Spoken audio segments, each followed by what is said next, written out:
శుక్లాంబరధరం విష్ణుం శశివర్ణం చతుర్భుజం ప్రసన్నవదనం ధ్యాయేత్ సర్వవిఘ్నోపశాంతయే అగజా ఆనన పద్మార్కం గజాననమహర్నిశం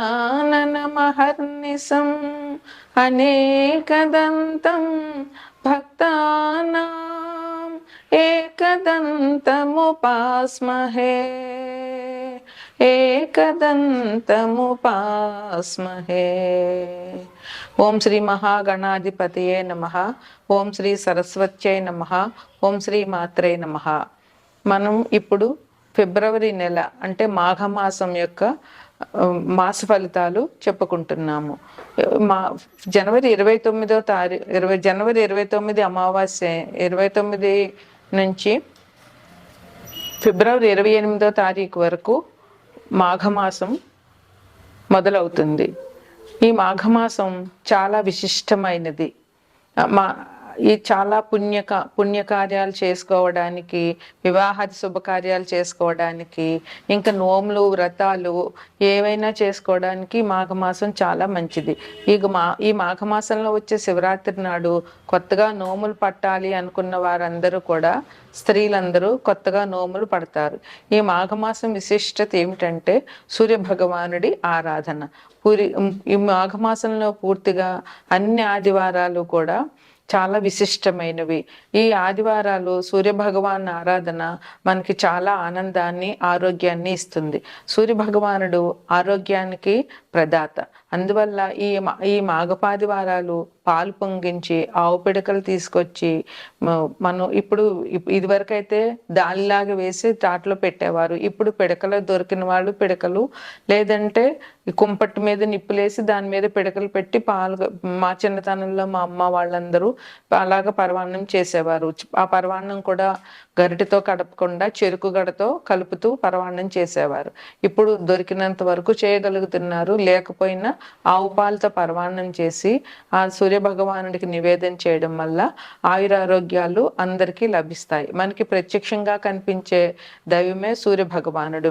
ఆయన ఆరోగ్యాన్ని, ఆనందాన్ని అన్నిటినీ ఇస్తాడు. ఏ గ్రహం బాగుండాలన్నా ముందు సూర్యుడు బాగుండాలి.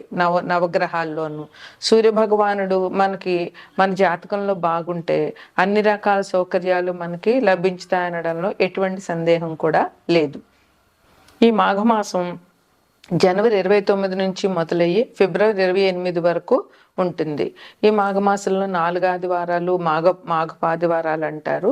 అట్లాగే 4వ తారీఖున రథసప్తమి.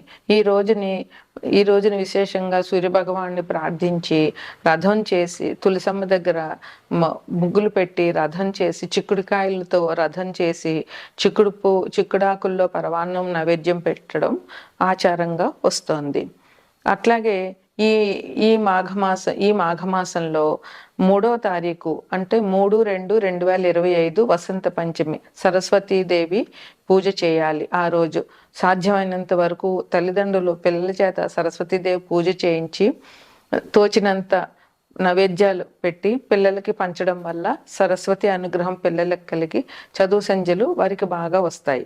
ఈ వసంత పంచమిని తల్లిదండ్రులు పిల్లల చేత పూజ చేయించడం వల్ల పిల్లలు అభివృద్ధిలోకి వస్తారు. ఈ మాఘపాడ్యం నుంచి గుప్త నవరాత్రులు, శ్యామలా గుప్త నవరాత్రులు మొదలవుతున్నాయి. ఇవి జనవరి 30 నుండి మొదలయ్యి ఫిబ్రవరి 7వ తారీఖు వరకు ఈ నవరాత్రులు చేయాలి. ఈ 9 రోజుల్లోనూ మనకి నవరాత్రుల్లో ఇది కూడా ఒక రకమైన నవరాత్రులు. ఈ నవరాత్రుల్లో సరస్వతీదేవి పూజ ప్రాధాన్యంగా చెయ్యాలి. మాతంగి అష్టోత్తరం కానీ, శ్యామలా అష్టోత్తరం కానీ, లేదా శ్యామలా షోడశనామాలతో అర్చన కానీ, అదంతా రాకపోతే సరస్వతీదేవి అష్టోత్తరం కానీ, లేదా సరస్వతీదేవి సహస్రనామాలతో కానీ పూజ చేసి 9 రోజులు పిల్లల పుస్తకాలు దేవుడి దగ్గర పెట్టి తల్లిదండ్రులు పూజ చేయడం వల్ల పిల్లలు అభివృద్ధిలోకి వస్తారు. ఈ 9 రోజులు కూడా ఈ శ్యామలా గుప్త నవరాత్రులు కూడా ఈ మాఘమాసంలో చెప్పుకోదగినటువంటి మంచి పండుగ. ఇక అన్నిటికంటే ముఖ్యమైనది, చాలా విశిష్టమైనది మహాశివరాత్రి. అది ఫిబ్రవరి 26వ తారీఖునే మహాశివరాత్రి వచ్చింది. ఈ రోజు శివుడిని పూజించడం వల్ల అందరికీ చాలా మంచి జరుగుతుంది. అన్ని దైవాల్లోకి శివ భగవానుడే ముఖ్యం. ఈయన్ని పూజ చేసి ఈయనకి అభిషేకం చేయడం వల్ల ఎటువంటి దోషాలున్న జాతకంలో అవన్నీ పూర్తిగా పోతాయి. శివ భగవానుడు సంకల్పించితే శివుడు ఆజ్ఞ లేనిదే ఏమైనా కుట్టదు అంటారు. మనకి ఏది జరగాలన్నా శివుడి ఆజ్ఞ ఉండాలి.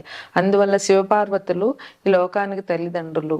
శివపార్వతులను పూజించడం వల్ల, శివుడికి అభిషేకాలు చేయడం వల్ల, భక్తితో ఓం నమ శివాయ అని శివ పంచాక్షరి చేయడం వల్ల మనందరికీ కూడా చాలా మంచి జరుగుతుంది. జీవితంలో ఉన్న కష్ట నష్టాలన్నీ కూడా పోతాయి. అందువల్ల ఈ మహాశివరాత్రి నాడు పొద్దున్న ఉదయాన్నే లేచి గుడికి వెళ్ళి శివ దర్శనం చేసుకుని, ఇంట్లో పూజ చేసుకుని, రోజంతా ఉపవాసం ఉండి, రాత్రి ఎవరి ఆనవాయితీని బట్టి వారు పండ్లో ఫలాలో ఏదైనా తీసుకుని రాత్రి జాగరణ చేయడం వల్ల ఈ మహాశివరాత్రి పుణ్యదినం జరుగుతుంది.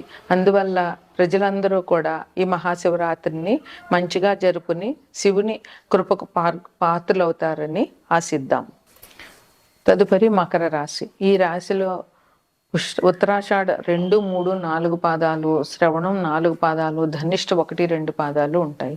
ముందుగా గ్రహస్థితి. మకర రాశిలోనే రవి బుధులు స్థితి పొంది ఉన్నారు. కుంభంలో శని భగవానుడు ఉన్నారు. మీనంలో శుక్ర రాహులు ఉన్నారు. వృషభంలో గురువు ఉన్నారు. మిథునంలో కుజుడు ఉన్నారు. కన్యలో కేతు ఉన్నారు.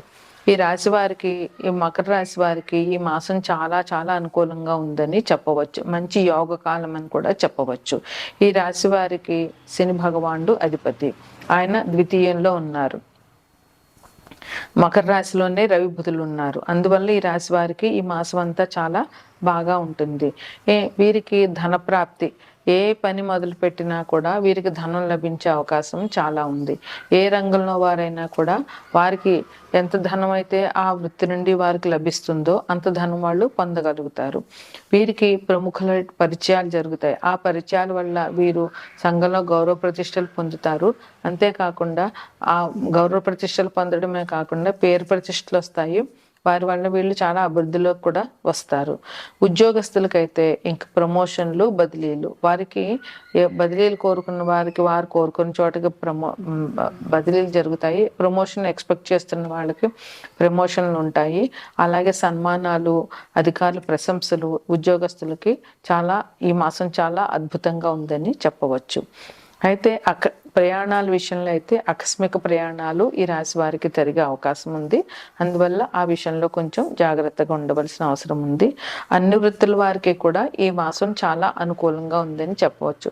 దూర ప్రయాణాలు చేసే వారికి కూడా ఈ మాసం అనుకూలంగా ఉంది. వారు ఎటువంటి ప్రయాణాలకైనా ఈ మాసంలో సంసిద్ధులై వెళ్ళవచ్చు. విద్యార్థులు స్ట్రెస్ అనేది తప్పదు. 3 నెలలు స్ట్రెస్ అనేది ఉంటుంది, ఒత్తిడి. అయితే పోటీ పరీక్షలు ఎంత శ్రమ పడినా ఫలితం వచ్చినప్పుడు దానికి ఆనందం వేరేగా ఉంటుంది. అందువల్ల వీళ్ళు ఎంత ఇబ్బంది పడినా కూడా, ఎంత స్ట్రెస్ ఫీల్ అయినా పోటీ పరీక్షలు ఉత్తీర్ణత అనేటటువంటిది ఈ మాసంలో వీరికి కనపడుతుంది. కనుక వీరు కష్టపడి చదివి పోటీ పరీక్షలు ఉత్తీర్ణులు అవ్వగలుగుతారు. కుటుంబంలో సౌఖ్యం ఉంటుంది. కుటుంబంలో అందరూ ఒకటే మాట మీద నిలబడము, ఒకటే మాట మీద నడవడం వల్ల కుటుంబంలో అందరూ కూడా సుఖ సంతోషాలతో ఆనందంగా, ఆహ్లాదంగా ఈ రాశి వారు ఉంటారు. మిత్రులతో కొంతమందికి విభేదాలు వచ్చేటటువంటి అవకాశం ఉంది. అన్ని రంగాల వారికి కూడా ఈ మాసం చాలా అత్యద్భుతంగా ఉందని చెప్పవచ్చు.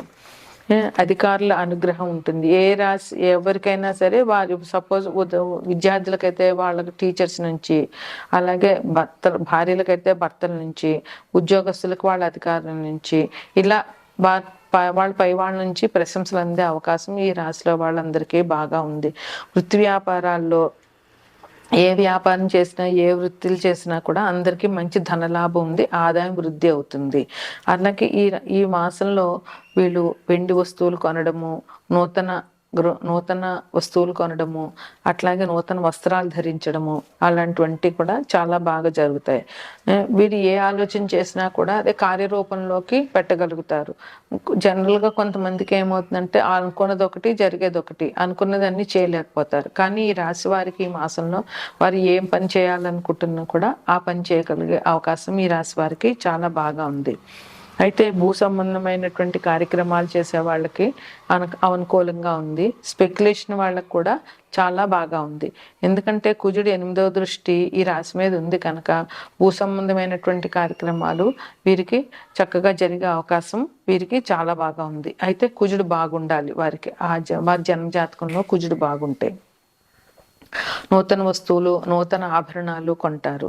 అయితే ఇది గ్రహచారాన్ని బట్టి, గోచారాన్ని బట్టి చెప్తాం. అదే జన్మజాతకంలో ఏదైనా గ్రహం అనుకూలంగా లేని వారికి కొంతమందికి కొన్ని ఇబ్బందులు అనేవి ఉన్నాయి. అవి ఏంటంటే ఉద్యోగస్తులకి కొంత అశాంతి, పై అధికారుల వల్ల ఇబ్బందులు, ఇంకా చర్మ సంబంధమైనటువంటి వ్యాధులు వచ్చే అవకాశం ఉంది. వైద్యం కోసం ధన వ్యయం, వైద్యానికి సంబంధించి ధనం ఖర్చు పెట్టాల్సి రావడము, ఇంకా చెడు స్నేహాలు, చెడు అలవాట్లు, ఇట్లాంటి వాటి వల్ల ఇంట్లో గొడవలు, అలాగే ఆరోగ్యం పాడవడము, సంఘంలో గౌరవం పోవడము, ఇట్లాంటివన్నీ జరుగుతాయి. అది ఏ గ్రహం ఎవరికైతే కొంచెం బాగలేదో అందరికీ అని చెప్పలేము. అయితే అన్ని సమస్యలు పోవాలి అని అంటే దైవారాధన ఒక్కటే మనం చేయవలసిన పని. 12 మాసాల్లోకి ఈ మాసమే, మాఘమాసమే సూర్యారాధన చేస్తాము. సూర్యుడు మనకి ఆరోగ్యాన్ని ఇస్తాడు, అలాగే సంఘంలో గౌరవ ప్రతిష్టలు, పేరు ప్రతిష్టలు ఇస్తాడు, గవర్నమెంట్ ఉద్యోగాలు ఇస్తాడు. ఏ ఉద్యోగం రావాలన్నా సూర్యుడు అనుకూలంగా ఉండాలి. అలాగే ఏ గ్రహం మనకు అనుకూలించాలన్నా కూడా సూర్యగ్రహం ఫస్ట్గా అనుకూలించాలి. అందువల్ల సూర్యుడు మనకు అనుగ్రహంగా ఉండాలి అని అంటే ముఖ్యంగా చేయవలసింది అర్ఘ్యం ఇవ్వడం. సూర్య భగవానుడికి సూర్యోదయానికంటే ముందే లేచి అర్ఘ్యం ఇవ్వాలి. అది స్త్రీ పురుష భేదం కానీ, పెద్ద చిన్న భేదం కానీ, కులమత భేదం కానీ ఏమీ లేకుండా ఎవరైనా సూర్యునికి అర్ఘ్యం ఇవ్వచ్చు. ఎందుకంటే ఆయన మనకి ప్రత్యక్ష దైవం కనుక. అందువల్ల మాఘపాది వారాలు రథసప్తమి రోజున సూర్య భగవానుడికి అర్ఘ్యం ఇవ్వడము, ఆదిత్య హృదయ పారాయణ చేయడము తప్పకుండా ఈ మాసంలో చేయవలసినటువంటి పరిహారాలు. అదేవిధంగా మహాశివరాత్రి రోజున శివునికి అభిషేకం. మకర రాశి అంటే శని భగవానుడు అధిపతి. శని భగవానుడు అనుకూలించాలి అంటే శివారాధన మించిన పరిహారం లేదు. అందువల్ల శివునికి మహాశివరాత్రి మహాపుణ్య దినం. ఆ రోజున శివుడికి అభిషేకం చేయడము, శివారాధన చేయడము, జాగరణ చేయడము మనకి శనిగ్రహ అనుకూలానికి, అదే శివారాధనకి చాలా మంచిది. శివుడు అనుగ్రహిస్తే అందరి దేవతలు అనుగ్రహించినట్టే. శివుడిని మించిన దైవమే లేదు.